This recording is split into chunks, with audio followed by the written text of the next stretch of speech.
If you're a homeowner in a resort area that VRBOs, Airbnbs your property, it's nice to have one of these on your fire feature. This is all mechanical. Of course, this multi-million-dollar home in Red Sky Ranch, Walcott, Colorado, ran conduit for electrical. We like non-electric on fire pits, personally. We find that if you absolutely have to have it, we'll furnish it. The electronic ignition systems are a service nightmare.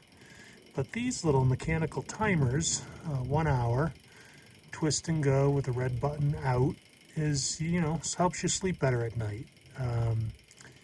It'll turn itself off if someone that's staying at the property forgets to turn the fire feature off. So it's a flat top, trailhead, patinaed.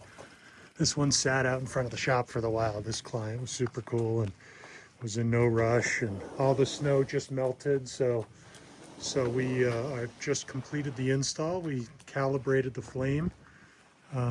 Again, halfway to apex is the ideal sweet spot.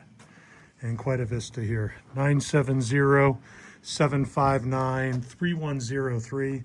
Jason at Breck, Ironworks.com. Let's get together and build one of these for your happy outdoor oasis. Reach me anytime. Thank you.